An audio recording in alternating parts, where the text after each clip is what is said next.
Natural remedies po to sa dry skin at pangalis ng kati sa balat. Yung oatmeal, sa isang, meron kang bathtub, maglagay ka ng isang tasa ng oatmeal dun sa warm bath mo. Mag-soak ka doon ng 20 minutes. Ito'y nakakalis ng dry ng skin at para hindi ka mangate. Yung ding aloe vera, open mo, tapos meron dong malagkit na gel, i-apply mo dun sa skin mong nagda-dry several times a day. Yung coconut oil, ito'y natural moisturizer kung para maiwasan ang dry skin mo.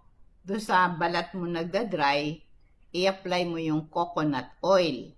Ganon din po yung vitamin E. Diba meron tayong vitamin na soft gel na vitamin E? Merong oil yon. Ang gawin mo, tusukin mo yung soft gel na vitamin E, ilagay mo doon sa skin mo nagda-dry, natural moisturizer yan. I-apply mo yan several times a day. Ganon din yung baking soda, nakakaalis ito ng mga dead skin, matutuklap yon, pang-alis din ng kate. I-mix mo isang kutsara ng baking soda, lagyan mo ng enough water para maging paste. Tapos, i-apply mo dun sa dry skin mo.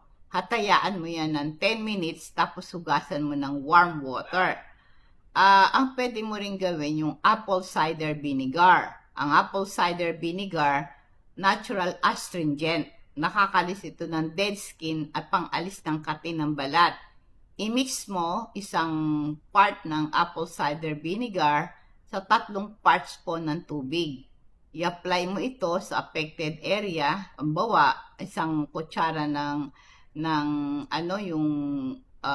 apple cider vinegar, 3 kutsara ng tubig. Tapos kuha ka ng cotton balls, ito ilublog mo at ikuskus mo dun sa dry skin mo na nangangate. Ang honey din, nag-a-attract ito ng moisture ng balat. Mag-apply ka ng honey dun sa dry skin mo several times a day. At saka po, ang gawin mo din, di ba, yung avocado, yung overripe na avocado, minsan tinatapon na lang natin, no? Yung overripe, tarang nabubulok na, ganyan, i-apply mo sa skin mo yung avocado na yan, hayaan mo yan ng mga 15 minutes. Tapos, banlawan mo siya. Nag-aalis ito ng dry skin at naalis ang kate. O kaya papaya. Yung papaya, yung overripe na papaya, kutsarain mo din, tapos i-apply mo sa dry skin mo, nakakalis din ito ng panunuyo at kati ng balat mo.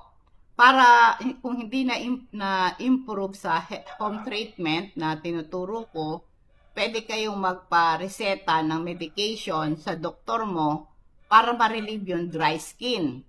Ang general tips po para ma-prevent ang dry skin, kailangan pagkatapos mong maligo, mag-apply ka na sa balat mo after showering.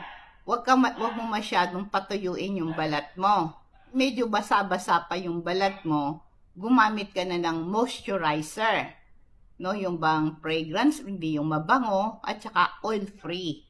Maligo ka ng maligamgam na tubig, huwag hot water, kasi nakakadry ng balat ang mainit na tubig.